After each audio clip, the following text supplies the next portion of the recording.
Let's talk about Santa Claus. Santa Claus stands for Saint Claustrum, which is the holy anointing oil that is produced in the brain. It falls down the spine, which is known as the Sushumna in India. And that's where we get the word chimney, from Shumna. That's why Santa goes down the chimney, the cerebral spinal fluid goes down the vagus nerve, and it feeds every organ with this essential fluid. And that's why Santa goes down the chimney. This is why Santa gives presents to all the people in the world. We're told these stories as kids, Santa Claus and these other fictitious stories, and they're meant to be broken down as beautiful allegories. Allegories of the kundalini process that's necessary for enlightenment or light in the mind once we become illuminated.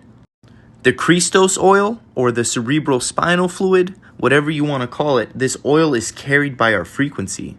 The higher the frequency, the more the liquid is able to rise. As above, so below.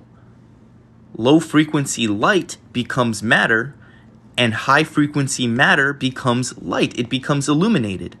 So your cerebral spinal fluid is able to rise because it goes from a liquid to gas. It goes from a dense to less dense. Liquid silver is quicksilver. It is living silver that turns into gold when it reaches the brain.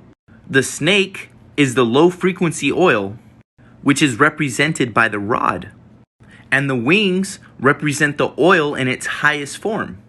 We must be as wise as snakes, but as kind as doves. That's why when the snake rises and gets its wings, it becomes an eagle. Look at it this way. Mercury holds the staff of caduceus, or the staff of wings and serpents.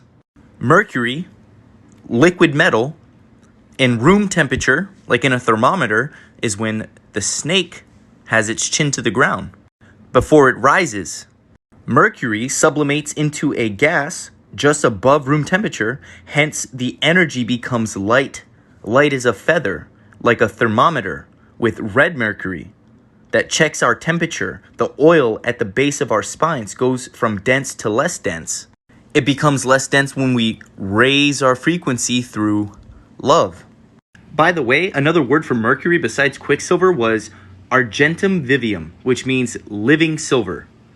It is the living waters in the Bible, that if you were to drink from them, you will never thirst again. It is the fountain of youth, elixir of life, the holy grail, with the blood of Christ inside of it. That is in your skull. That is the cerebral spinal fluid.